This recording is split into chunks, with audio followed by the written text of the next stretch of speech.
Y ahí en el agua, la palabra de Dios dice que se fue al desierto, oró intensamente porque se estaba preparando para su misión pública. Por 30 años, hermanos, él se mantuvo recibiendo la instrucción del cielo a través de la instrucción de su madre, María, el papel, por cierto, de una mujer. Y Jesús inicia su ministerio público. Y una de las primeras cosas que Jesús hace es llamar a aquellos que iban a ser sus discípulos, aquellos que iban a transformar el mundo, así como ha llamado a la iglesia, ¿no es cierto?, para transformar el mundo. Y aquí es donde yo quiero llevarlos, si por favor me ponen el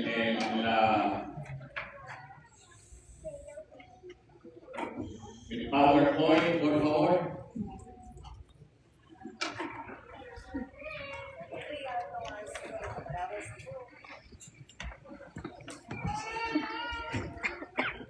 Vamos a ir al Evangelio según San Juan, mientras lo encuentran. Evangelio según San Juan, el capítulo 1, que fue nuestra lectura bíblica. Y vamos a comenzar a leer capítulo 1 del Evangelio de Juan.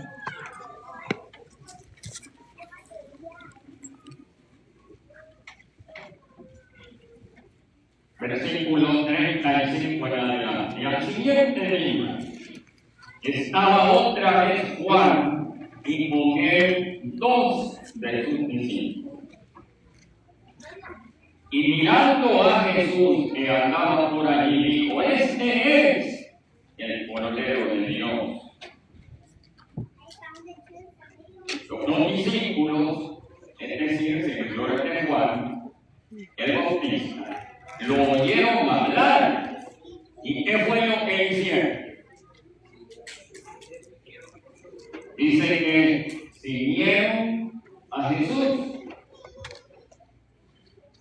Volviéndose Jesús y viendo que lo seguían, les dijo: imagínense el cuadro. Juan el Bautista dice: he aquí el Cordero de Dios. Amén.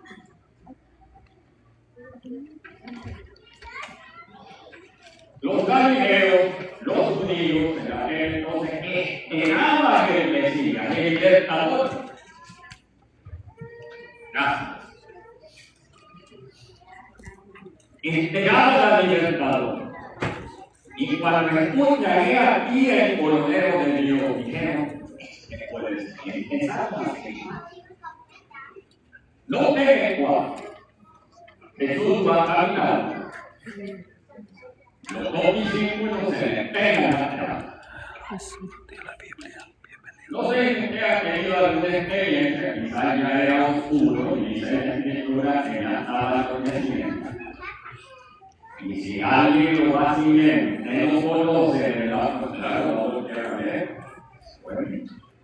Entonces Jesús se para en seco, porque allí dice que se volteó.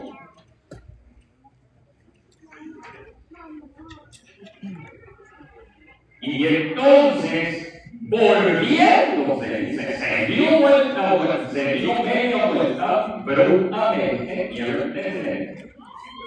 Y viendo que no seguían, les hace la pregunta a quemarropa: ¿qué buscas? Yo quiero decirles en esta mañana, esa es una pregunta. That should be a question that we have to answer. What are you looking for? Es una pregunta apreciados hermanos, que todo seguidor de Cristo debe de responder. Yo te pregunto en esta mañana, ¿a qué has venido a la iglesia? ¿Qué has venido a buscar? O la pregunta de Jesús, ¿qué buscáis? Estaba haciendo un llamado al diablo. Cuando buscamos a Dios, ¿por qué lo hacemos? ¿Cuál es nuestro interés? Por lo general, apreciados hermanos, a Dios lo utilizamos como una aspirina. Me duele la cabeza, tengo un problema, busco la medicina que me lo resuelva rápido. Una vez que el dolor de cabeza se ha ido, el malestar del estómago desapareció, ¿qué sucede con el medicamento? ¿Qué sucede con el medicamento? Se guarda, lo dejamos a un lado y nos olvidamos. A Dios muchas veces lo utilizamos de esa manera. Por eso Jesús se voltea justamente y dice, ¿qué buscamos? Yo quiero dejarte esa pregunta en tu mente. ¿Qué es lo que buscas al seguir a Jesús? ¿Será interés personal? ¿Será posición? ¿Qué es lo que te mueve? Entonces, sigamos leyendo el pasaje.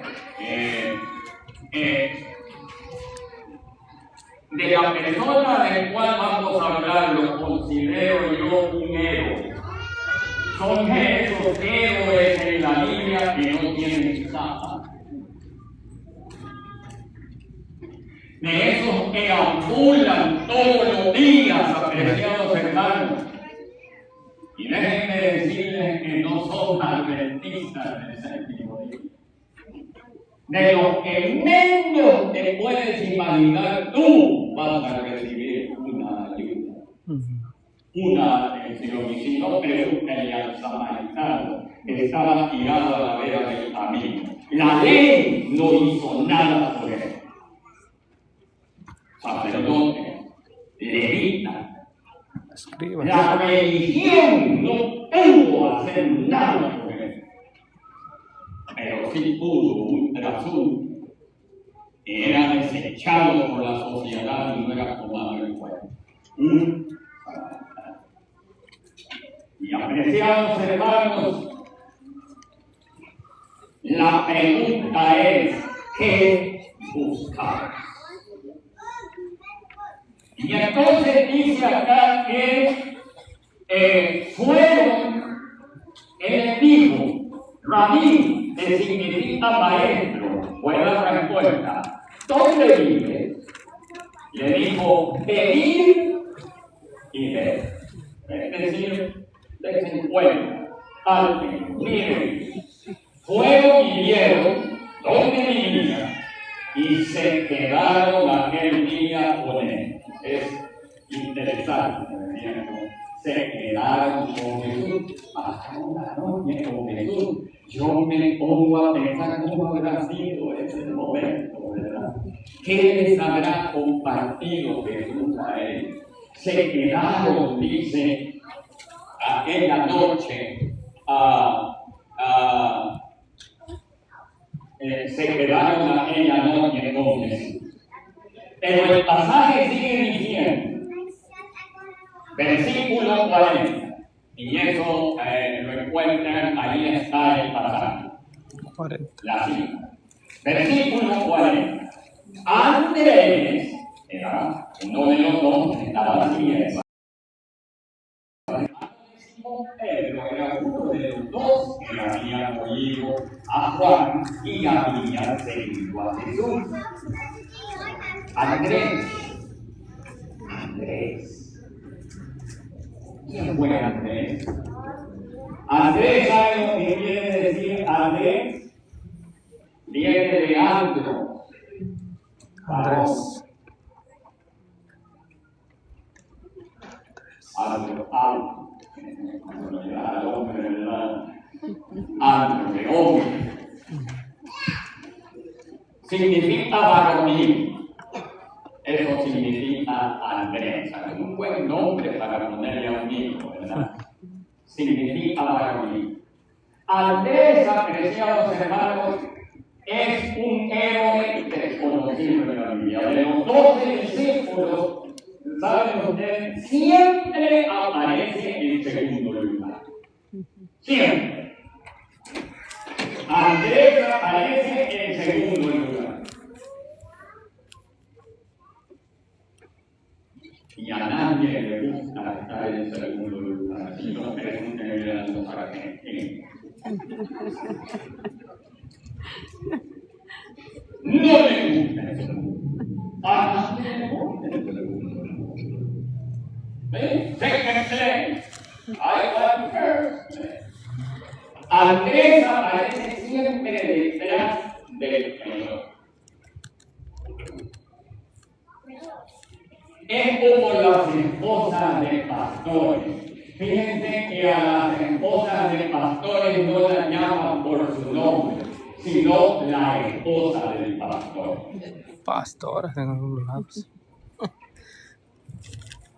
Andrés siempre detrás del Señor. ¿Quién era Andrés?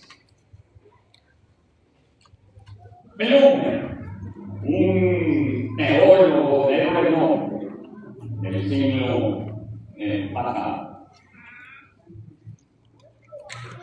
hizo el siguiente comentario sobre Andrés y su hermano Pedro. Hizo el siguiente comentario. En historia eclesiástica, Pedro lo es todo. Y Andrés, nada. Pero luego lanza la pregunta: ¿existiría un Pedro si no hubiera sido por un Andrés? Apreciados hermanos, muchas veces, ¿no es cierto?, los que aparecen acá al frente son los que se llevan el crédito. Pero Andrés no era de eso. Y déjenme decirles que necesitamos muchos Andréses en nuestra iglesia. Que prediquen. Que aquellos de la levadura, ¿no es cierto?, que hacen su trabajo. No, aquí estoy, así lo hago, miren cómo yo lo hago. Afuera. Andrés era diferente. Sigue diciendo el pasaje. Andrés, hermano, de Pedro, ¿sabe? Al identificar a Andrés, siempre tiene que mencionar a Pedro. Es Pedro el que le da identidad a Andrés. Así es. Entonces dice en el versículo 41, aquel encontró primero a su hermano Simón y le dijo: hemos encontrado al Mesías, que significa Cristo. La palabra aquel encontró primero a su hermano Simón se puede interpretar de dos formas. ¿Ok? La escritora pierde sus cosas y allí entra la gramática, el adverbio y esto. Tiene dos significados. Aquel encontró primero a su hermano Simón puede significar que los dos se andaban buscando y que Andrés lo encontró primero. Esa puede ser una interpretación. Amén. Porque lo encontró, dice, primero, puede interpretarse que Pedro también lo estaba buscando, pero fue Andrés el que lo encontró primero. Esa es una interpretación. La segunda interpretación es de que antes de hacer cualquier cosa, Andrés, al encontrarse con Jesús, dijo, no, antes de ir a ver si los frijoles ya terminaron de cocinarse, los hombres en aquel tiempo, ¿verdad? No hacían eso de estar cocinando, antes sí lo hacían. Pero dijo él, antes de todo, yo voy a ir con mi hermano. Esa es la segunda interpretación. ¿A cuál se acogen ustedes? La segunda. Antes de cualquier cosa, Andrés se aseguró de ir y hablar con su hermano. Sí. Y apreciados hermanos, dice la Escritura, miren, él llevó a Pedro a Jesús. En el versículo 42 dice claramente, y le trajo a Jesús. Y apreciados hermanos, esa es la labor de todo miembro de la iglesia. Esa es la labor de todo seguidor de Cristo. Esto nos da a entender de que la primera acción nuestra es de testificar. Andrés dijo, antes de todo, antes de que se me olvide, antes de que me meta verdad a pesar, a hacer esto, lo otro, le voy a anunciar a Pedro, mi hermano. El Mesías ha venido. Amén. Y apreciados hermanos, ese es el mensaje que nosotros debemos de dar. Número dos, no solamente hablarles de las buenas nuevas del Evangelio, pero llevarlos a Jesús. Fíjense, no a la iglesia, a Jesús. Cuando usted vaya a tener un contacto y vaya a hablar con alguien, háblele de Jesús, no del sábado, no de los mandamientos de la ley de Dios, y no los estoy menospreciando, ¿verdad? Háblele de la persona de Jesús. Amén. Y una vez que se enamora de Jesús, Amén. de su personalidad, de su misericordia, de su gracia, entonces esa persona va a abrazar, ¿no es cierto?, la doctrina de Jesús, los mandamientos de Jesús, las profecías que apuntan a Jesús. Amén. Lo llevó a Jesús. Ese era Andrés. Y no era aparatoso en su manera de trabajar. Pero aquí no quedó la obra de Andrés. Lo vamos a ver en dos ocasiones más actuando. En dos ocasiones más que intervienen. Así que Andrés fue el que trajo al gran líder, que fue el gran líder. Pedro. Pero no terminó ahí la obra de Andrés. Vamos ahora al capítulo 6 del mismo libro. Parece que Juan se interesa mucho en recoger lo que Andrés, hermano de Pedro, no es cierto, llegó a realizar. Juan capítulo 6. Y allí encontramos, apreciados hermanos, ese incidente cuando Jesús lanza una campaña evangelística. porque esta es una campaña. Prepara el terreno, prepara los discípulos y todo, luego pronuncia el famoso sermón del monte, donde va más allá de la ley, porque Jesús rompió esquemas, rompió esquemas. De lo que estaban acostumbrados, ¿no es cierto?, el pueblo de Dios, los judíos, Jesús vino a romper esquemas. Y son las cosas diferentes. Puso el sábado en perspectiva. Puso los mandamientos de Dios en perspectiva. Le sacó el espíritu, ¿no es cierto?, de la ley. Le sacó el espíritu del Evangelio, no la letra, no lo riguroso, no lo árido.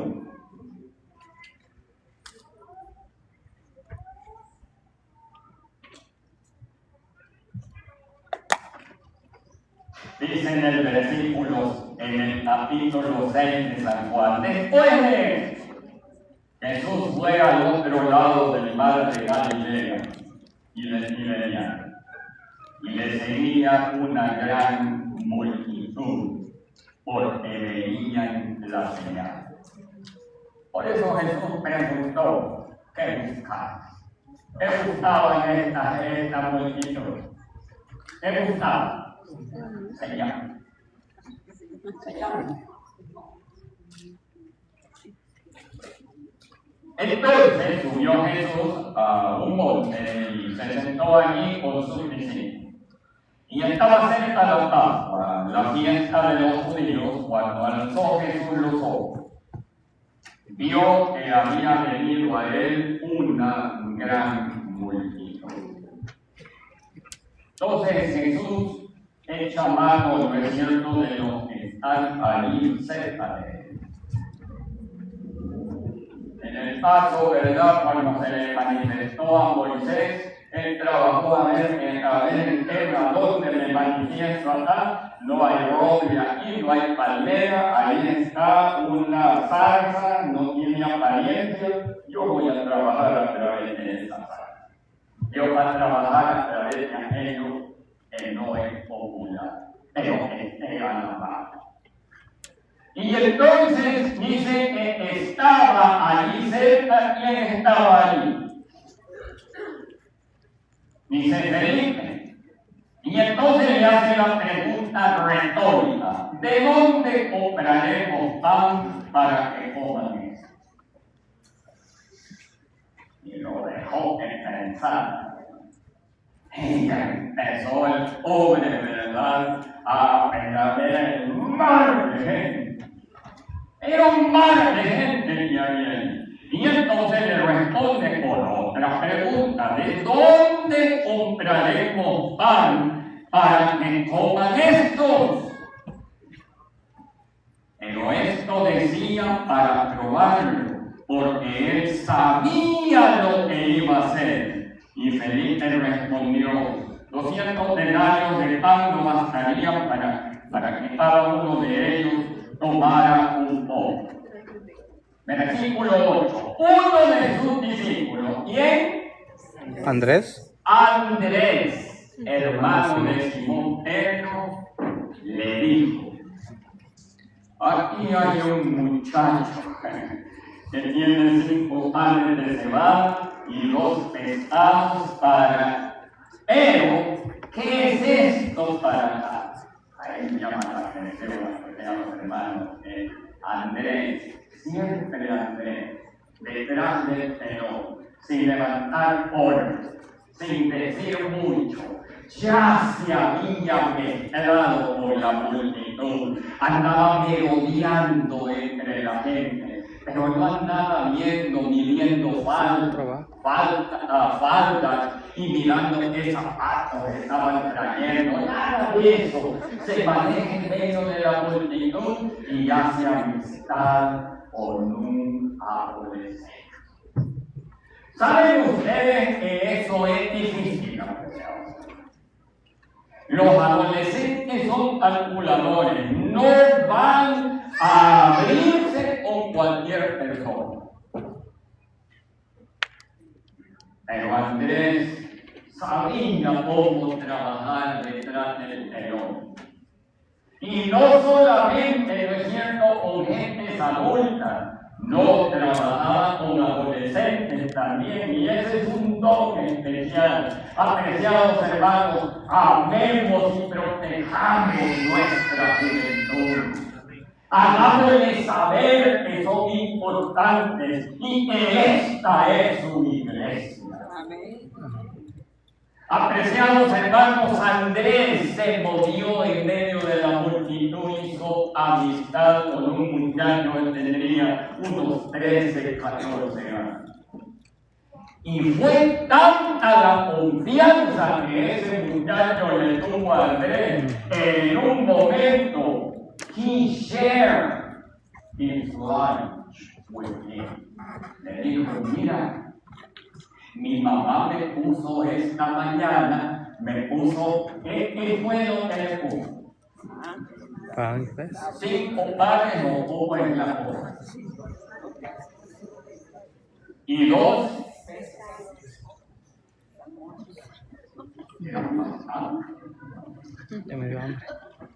Es que un adolescente come bastante. Un adolescente abre la refrigeradora, busca, ahí está un galón de jugo, él no se sirve, no está. ¿Cómo voy a poner? Ahí ya entra mi mamá me puso estos peces y estos pavos, le dice, y está, pero seguro que ofreció, ¿verdad? Y empezaron la amistad, y de repente allá había necesidad. Ahí viene Andrés, ya dice cero de él.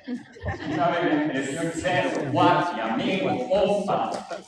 Ya me dice amigo de este muchacho. Y va donde Jesús. Y le dice, aquí está un muchacho. Llevó a un adolescente a Jesús. Aquí está un muchacho. ¿Cuándo fue la última vez, querido adulto, querido padre de familia, querido anciano? ¿Cuándo fue la última vez que tú le dijiste al Señor Jesús, aquí está un joven? En lugar de andar buscando en qué está fallando, en lugar de ver cómo se está vistiendo, en lugar de ver cómo se está comportando, ¿cuándo fue la última vez que le dijiste al Señor Jesús, aquí está un muchacho? Apreciados hermanos, la iglesia va a ser dirigida por la nueva generación, querámoslo o no.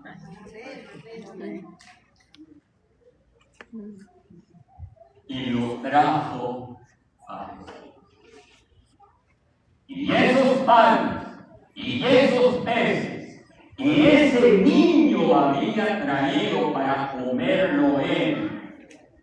Al Andrés interceptarlo y llevarlo a Jesús, fue en medio un joven, un adolescente, dirigido por el Espíritu Santo a través de Andrés, que se preocupó más de 5,000 personas, sin contar a las mujeres y a los niños, porque no los tomaban en cuenta en la tele, no los contaban.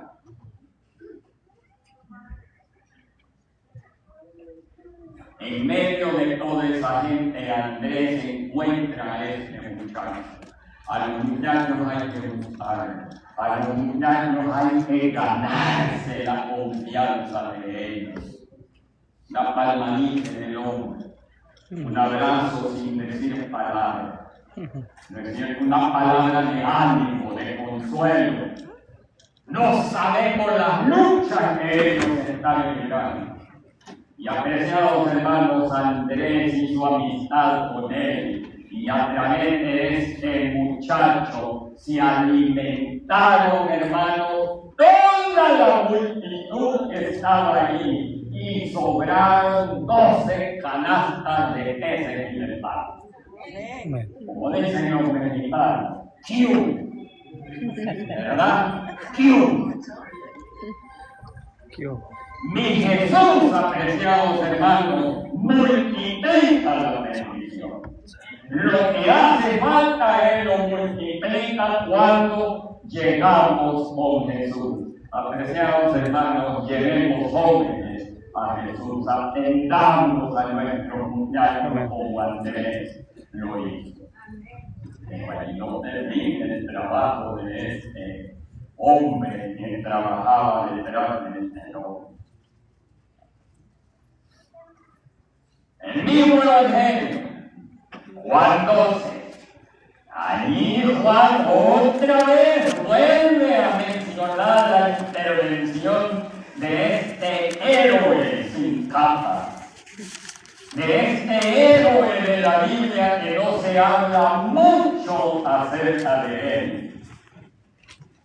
Juan capítulo 12, versículo 20 en adelante.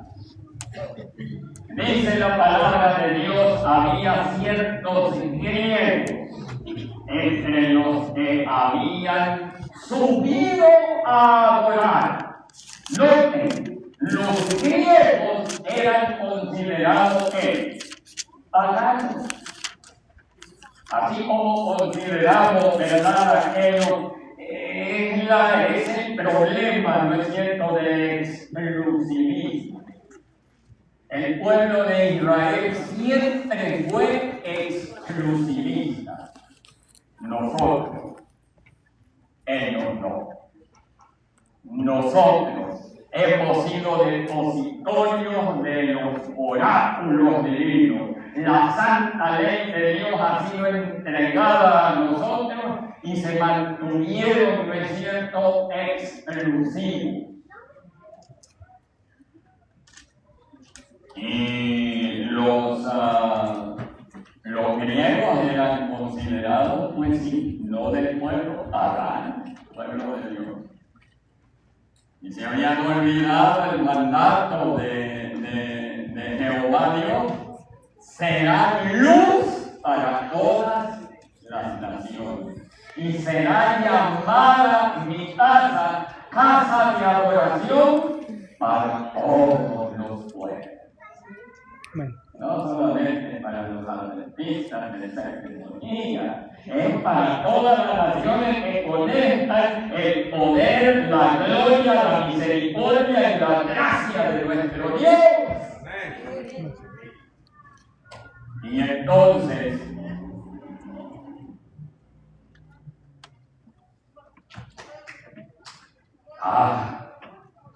llegaron estos griegos. Habían escuchado, ¿no es cierto?, del verdadero Dios. Habían escuchado cómo Dios había prosperado a este pueblo, la historia de ellos, habían cruzado el Mar Rojo en seco, los portentos y maravillas, ¿no es cierto?, de este pueblo, y la forma como adoraban. Y dice que fueron, dice, ¿a qué? A orar, dice la Escritura. Noten, habían subido a adorar en la fiesta. Apreciados hermanos, si aquí en la iglesia hablamos de que vamos a tener una fiesta, ponemos frente. Claro. Porque fiesta es party. You know, the people of God doesn't party. ¿Quién dijo eso? ¿Quién dijo eso de que el pueblo de Dios no tenía fiestas para celebrar? 15 días. Había fiestas para celebrar. dice ahí que llegaron, dice, para celebrar una fiesta y se ponían felices a ver las familias contentas, se agarraban de la mano, ¿no es cierto? Y casaban de esta manera, ¿no es cierto? Celebraban, felices, contentos, llegaron a la fiesta. Llegaron a la fiesta. Y por supuesto hay maneras de celebrar, ¿no es cierto? Hay de fiestas a fiestas, pero fiestas existen en el pueblo de Dios. Estos pues se acercaron a Felipe, que era de Betsaida de Galilea, y le rogaron diciendo, porque a lo mejor Felipe se veía como medio esquivo, como que no le daba mucho tiempo, no le daba mucho lugar, entonces le rogaron, por favor, dejemos ver a Jesús. Felipe fue seguidor, a Felipe fue que le preguntó Jesús, esta multitud hay que alimentar a Felipe, aquí está, al lado, y le rogaron a Felipe, le rogaron, dice acá. ¿Qué era lo que querían? Le rogaron diciendo, Señor, queremos ver a Jesús. Unos paganos, griegos, muy desechados, ¿no es cierto?, por los israelitas. Y ahí pueden verlo, ¿verdad? Porque los griegos se rasuraban, ellos no usaban bigotes, rasuraditos. Y los hebreos se caracterizaban, ¿verdad?, por su barba y todo eso. Ya, y de allí nosotros hemos agarrado, no, que hay que quitarse la barba, no, que hay que cortarse el pelo, no, que no, y todo ese tipo de cosas. Miren, son cosas de costumbres, tradiciones. Los griegos, ¿verdad?, no usaban nada para llegar. Queremos conocer a Jesús. Le rogaron, queremos ver a Jesús. Entonces noten lo que dice el versículo 22. Felipe fue y se lo dijo a quién.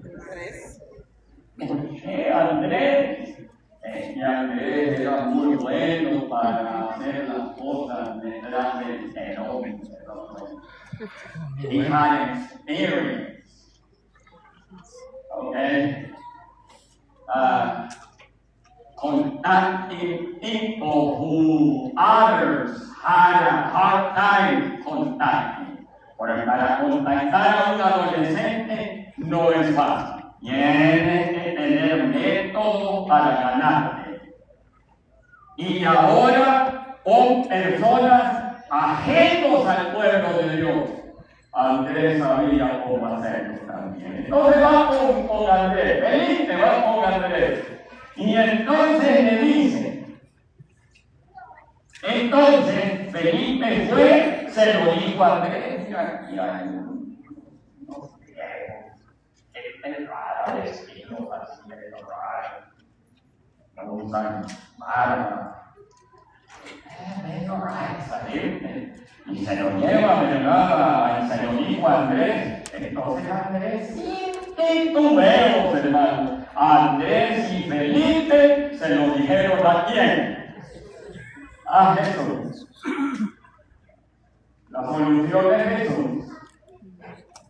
Usted no decida, este se va a convertir, este no se va a convertir, este es un vicioso, este mire cómo se viste, este no va a ser transformado, este tiene vicio, este tiene una conducta muy mal, mejor, ¿para qué lo voy a llevar a la iglesia? No, no lo traigas a la iglesia, llévalo a Cristo. Amén. Después lo traen acá. De acuerdo del pastor Cruzastre. De acuerdo del pastor Cruzastre. Pastor Cruzastre como la batería de Chávez. Sigue. Él sigue, y sigue con su mente sharp todavía. Él escribió una serie de estudios de cómo llevar a una persona a Cristo.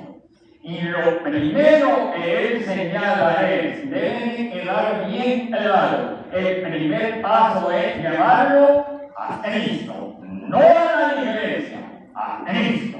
Y después, ¿no es cierto?, es que se encamina, ¿verdad?, a la iglesia. Él hizo eso. Llevó a unos gentiles a Jesús. Andrés y Felipe se lo dijeron a él.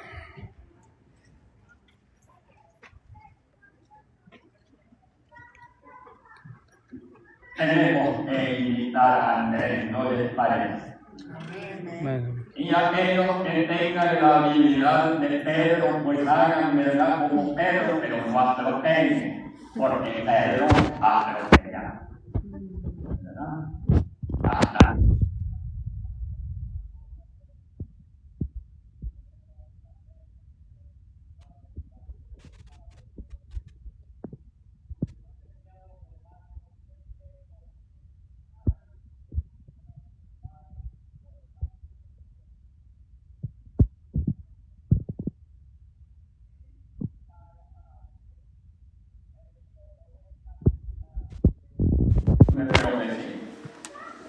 Decía toda la gente en página 115, 116, dice: Juan dirigió a 2 de sus discípulos a Cristo, Juan el Bautista.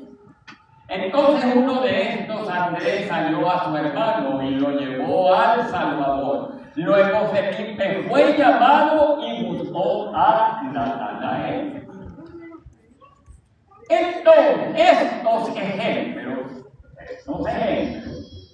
deben enseñarnos la importancia del esfuerzo personal, de dirigir llamamientos directos a nuestros parientes, amigos y vecinos. Personalmente, usted va y trabaja con él, como Andrés. Y sigue diciendo, hay quienes durante toda la vida, eso, apreciados hermanos, me dejó pensando. Y yo creo que tú vas a salir pensando de aquí en eso. Y si no sales pensando en que no tienes fuerza. Dice, hay quienes durante toda la vida han profesado conocer a Cristo.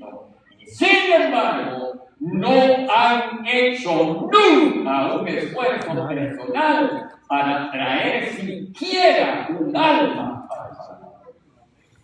¡Auch! Soy yo, Señor. Hágase la pregunta, no voy a pedir que levante su mano. Pero déjeme decirle que al cielo no va a entrar nadie que no lleve estrellas. Ahora, hay un pasaje, digo yo, no va a entrar nadie sin que lleve estrellas.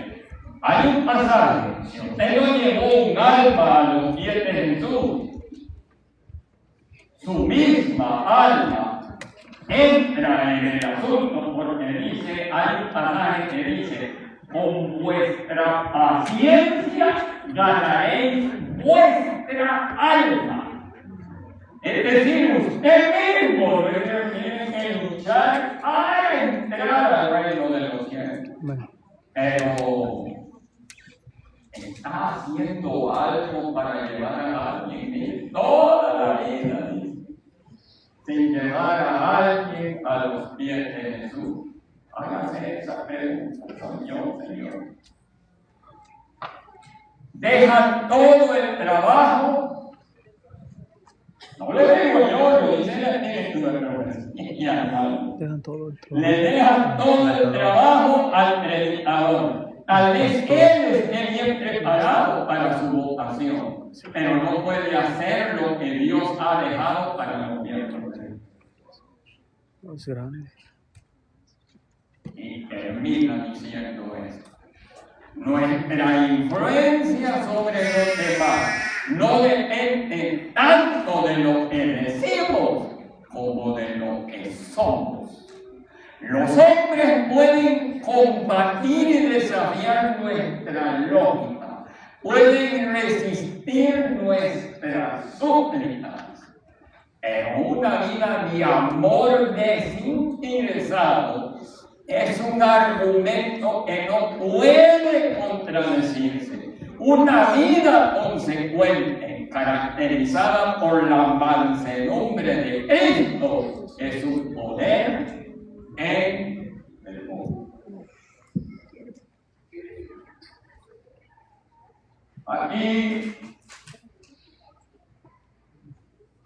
la pluma inspirada nos motiva a imitar a Andrés y hacer conciencia en cada uno de nosotros de que es tiempo, apreciados hermanos, de que tomemos nuestro cristianismo en serio. Es tiempo de predicar más la persona de Jesús. Y posiblemente me vayan a criticar porque hay algunos predicadores, ¿verdad?, por ahí, de mucha influencia, que señalan a los pastores que exaltamos a Jesús. ¡Oh, Jesús! Y que Jesús, y que Jesús. Y no es el centro del Evangelio. Atiendan las profecías. Dicen, no, hablen de profecía. Lo que se desea es que se desenmascare quiénes son las bestias, y eso que nos desenmascaramos las bestias, y ya sabemos quiénes son las bestias, y la bestia que traemos por dentro. ¿Qué hacemos con ellos? Esa no la toque, pastor. ¿Saben por qué no les gusta que se hable mucho de Cristo? Porque Cristo hacía exactamente eso. Él señalaba, apreciados hermanos, a los escribas y fariseos como sepulcros blanqueados. La apariencia es bien fácil, pero por dentro lo que son nuestras intenciones,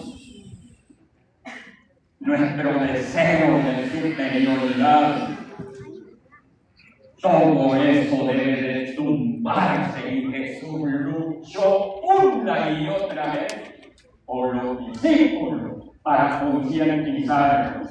Apreciados hermanos, Jesús siempre puso el Evangelio en perspectiva. El espíritu de la ley es el que revive, la letra mata. Áridos como los desiertos de Gilboa, llegó a decir Elena G. de White cuando él enfatizó el mensaje de justificación por la fe. ¿Saben qué pasó con ella? La mandaron a Australia. Allá la mandaron para que no esté fastidiando acá. Y eso sucede muchas veces. De repente, esta iglesia me puede mandar a Australia.